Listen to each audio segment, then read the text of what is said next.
Today we are starting the next topic, that is the structure.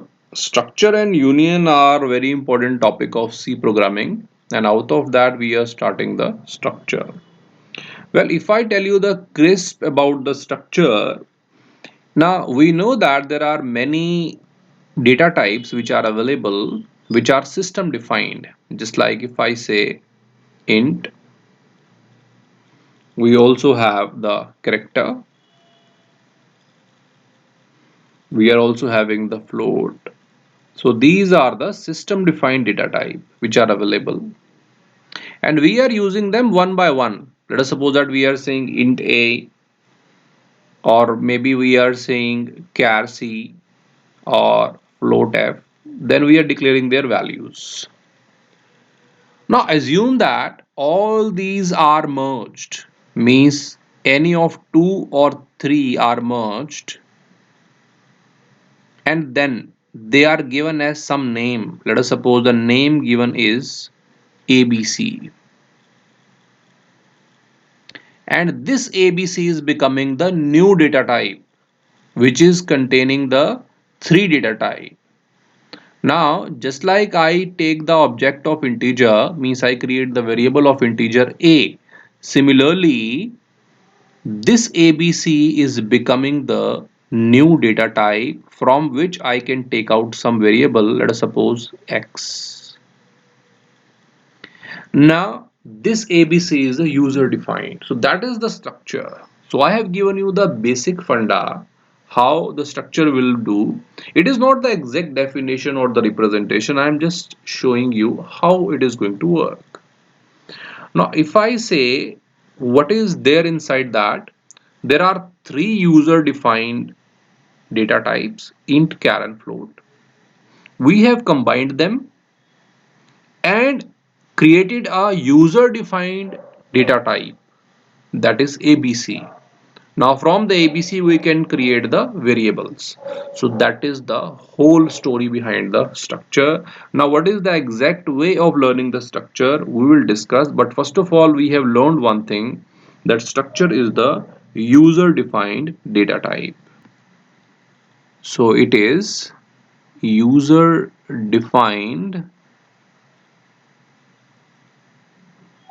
data type. User defined data type means it is created by the user, although it is not completely created by the user, because if I talk about ABC is a name given by the user, but inside that all the data types which we are using are the system defined. From the system defined we are creating the user defined data type. Now, one more thing we have learned is it combine data items of different kind. So very good thing about structure is that it is not bound to one thing. Just like we are saying only integers, only character or only float. No, we can combine the multiple. So we can say that it is combined data type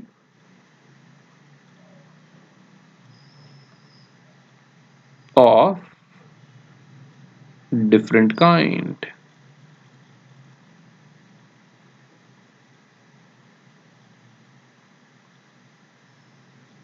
You can see that if somebody asks you how many types of data types are present in ABC, you know that integer is there, character is present, float is present.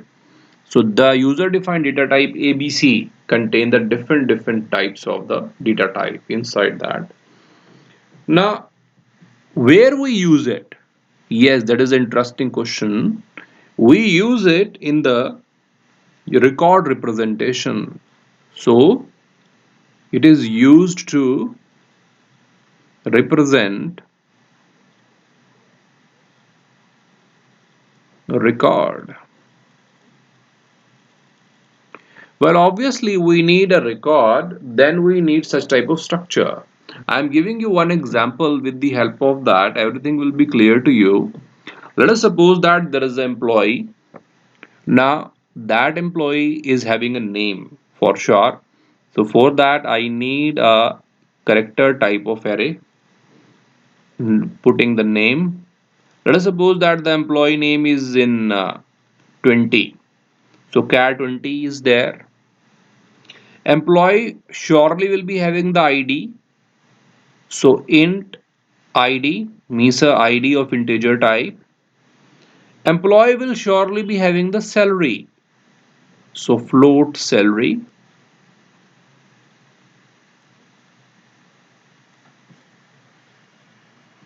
Now we know that these three possibilities are there for all the employee. Means every employee in the department will be having the three things. So these three things are important. Means name is there, ID is there, and salary is there, but they are of the different data type. One is char, one is int, and one is float. So what we are doing, we are combining them. So this is becoming a record. So this is the record of employee, and we are putting all this record into one structure. So that structure we can simply say the name, let us suppose employee. So now this is a user defined name given employee. So if somebody asks about the employee, you should aware that yes, character, integer and float, we are talking about these three things inside that, and they has to be declared. And if you are making the variable of employee, because this employee is now becoming the data type, if you are saying employee A1, so now it is the first employee, maybe we are saying A2, it is the second employee. Just like we say int A1, A2, similarly, this data type employee is now working in the same manner A1, A2. But if I talk about A1, A1 can access the name, ID and salary. Similarly, A2 can access the name, ID and salary. So that is the structure having the different data type combined and making one record. So to learn more about the structure, we are going to take further how to define the structure. So now we are learning is defining the structure.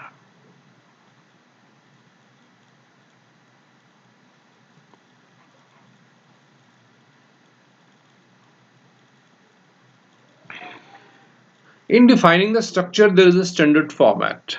First of all, we must know what are the data types we know. So first of all, I am writing those data types which are required. Let us suppose that I am taking the same example of employee. There is an employee. I want that employee name should be stored. So first of all, I am saying char. Char will take the character name, and in the bracket I am saying 20. So now the 20 character name can be stored here. Then we are saying int id means employee id, float salary. So employee salary. Now our idea is that employee should be having these three things. Means whatever the different employees I take, if I pick any employee, then those employees should be having name, ID and salary. So what I don't want to create the name 1, name 2, name 3 and so on, or ID 1, ID 2, ID 3 and so on, or salary 1, salary 2, so on. No, I want them, they should be clubbed into one box and giving them the name as record or some other name with that I can signify. So that is the structure, we know that. Now I am combining them into one block. So to combine them into one block, we know that we need a curly bracket. So we are going to apply the curly bracket here and here. Means now they are part of the one block. Above that, we are going to write the keyword struct. Struct define that we are going to declare the structure. So this struct is the keyword that we have to use to create any structure. Now the name of structure, let us suppose that I am giving the name of structure as ABC. You can give your name as well. You can give struct Ankit, struct ABC, struct XYZ, whatever you want. So that is the format of the structure. Now afterward, you have to put the semicolon. Simple format, creating the structure. put structure as the keyword, then the name of structure user defined. So ABC is the user defined name, whatever you give. Then afterward, all the list of the data type which you want, just like char name, int id, float salary, or maybe you are having double D, anything you want to place you can. So now hypothetically, there is one ABC data type is created which is user defined, and this is how we can define the structure. So this way we can define the structure. Now we are learning how to declare the structure variable. So now we are declare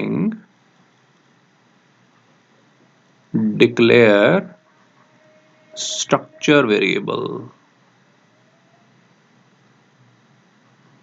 Now that is very interesting.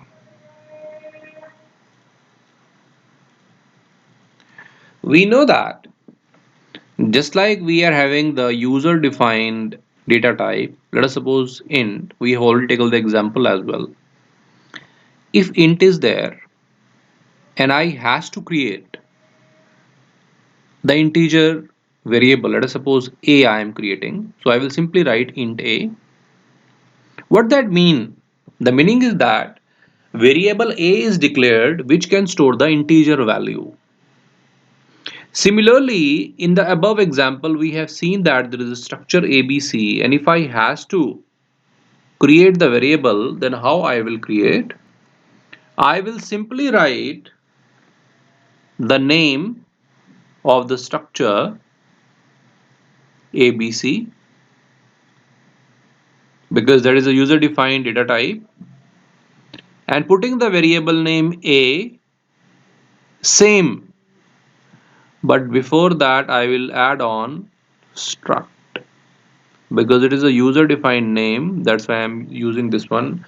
So whatever the name is there, struct ABC, you use it and putting the variable A.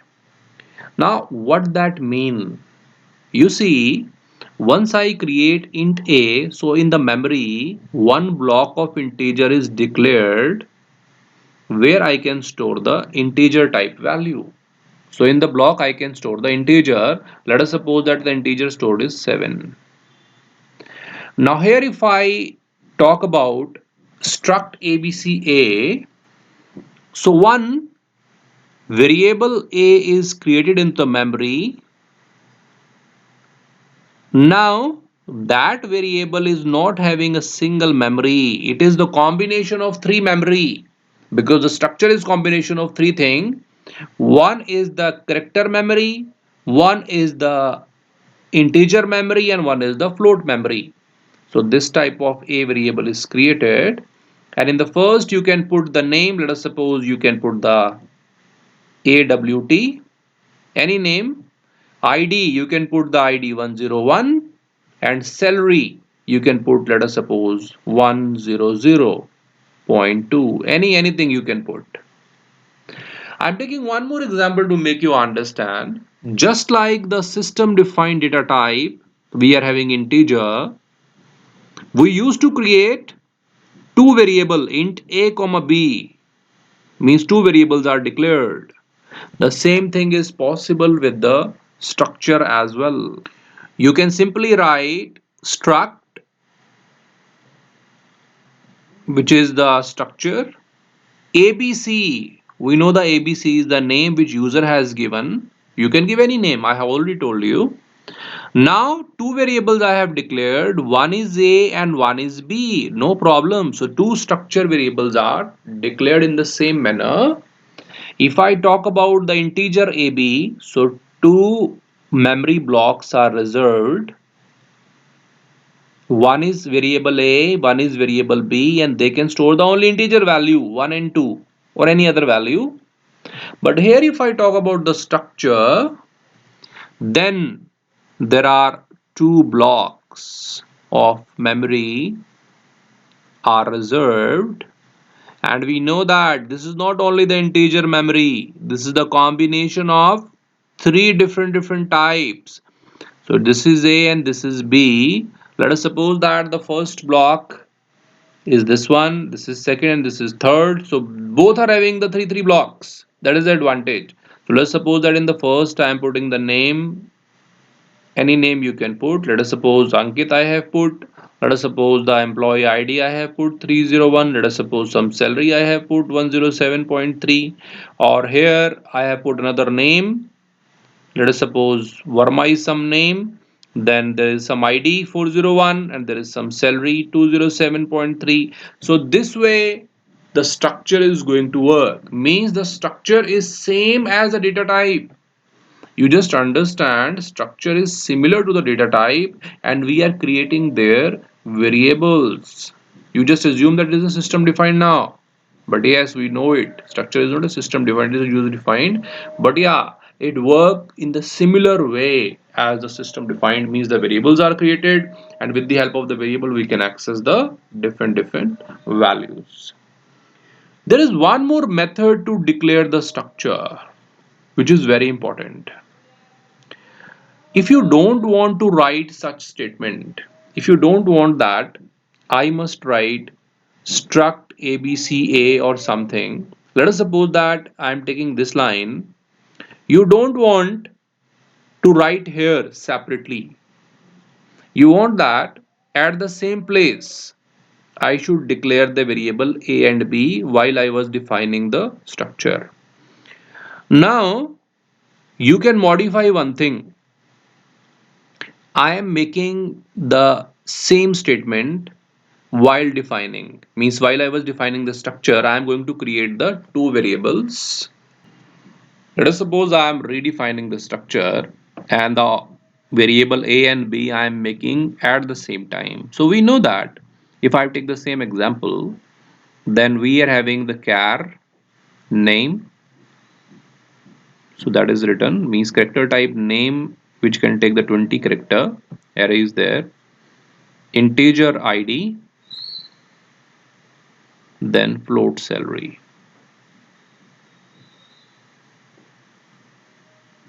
So these are the three system defined data type which we are combining them to make a structure. Now here we are giving the name of structure in the same pattern. We are giving struct. Struct is the keyword and the name of structure is same. We are mentioning ABC, bracket start, bracket close. We want that the object or the variable of this user defined ABC structure is created right now.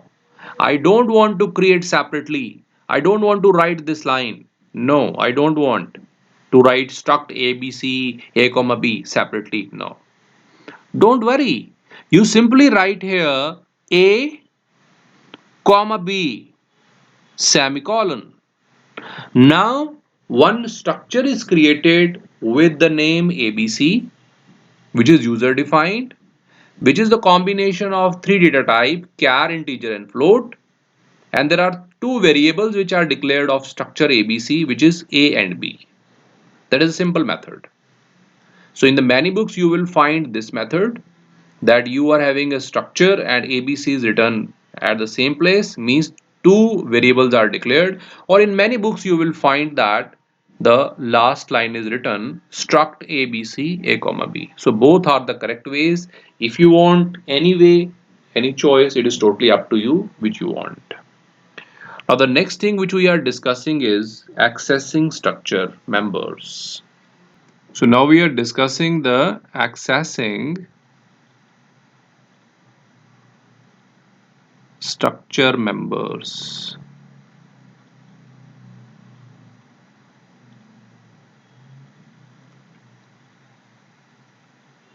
Accessing structure member means whatever the data types we are having char, int and float, they are having name, ID and salary.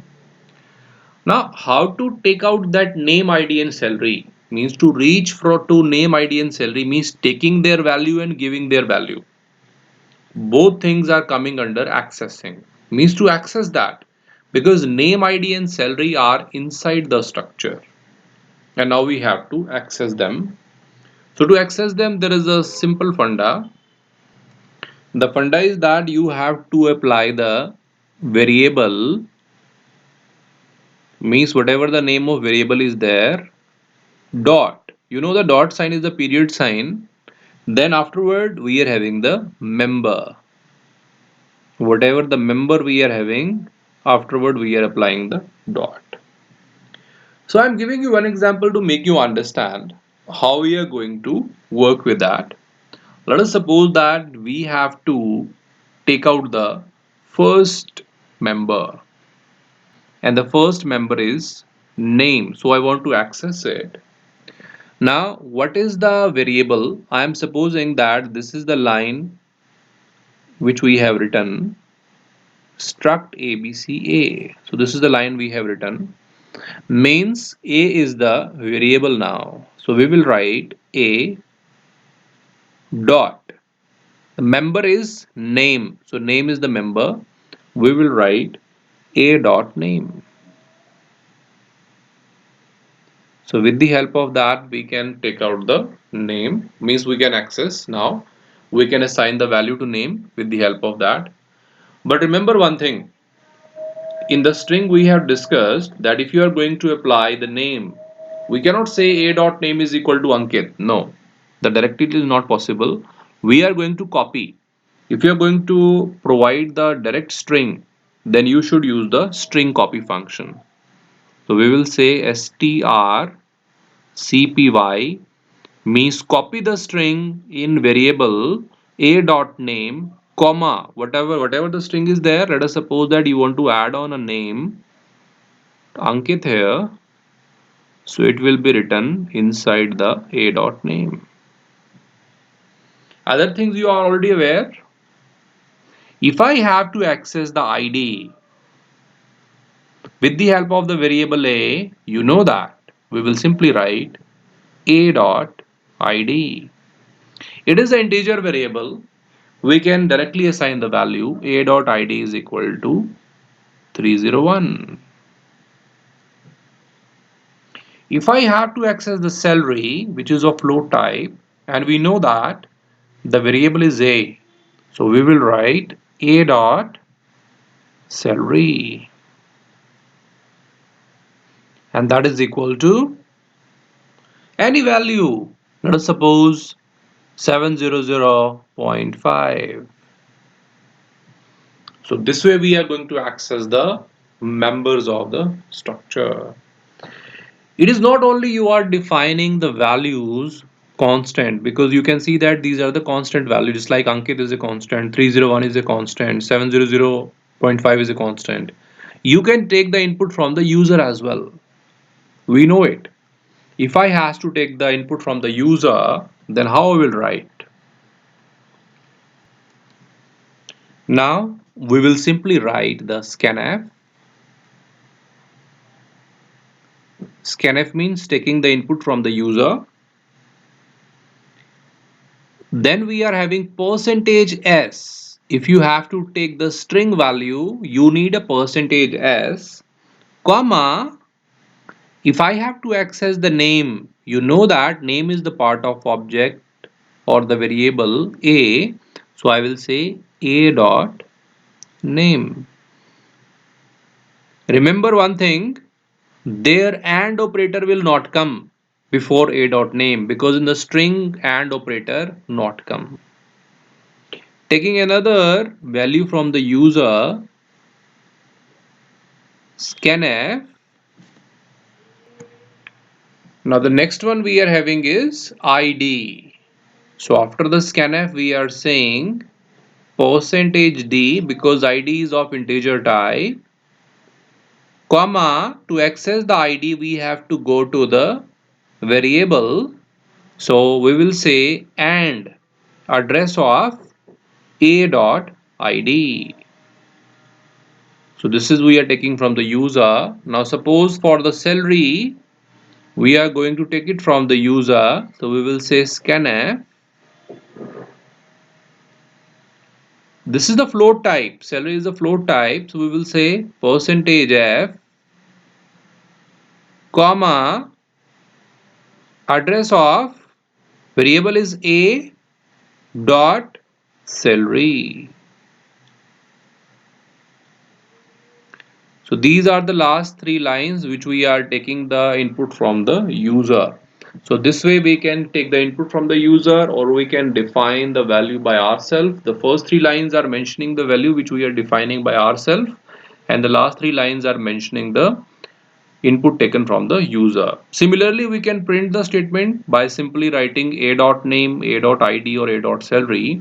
So this is how we can define a structure. We can declare the structure variable and we can access the structure members. Now we'll take one program to make you understand more about the structure.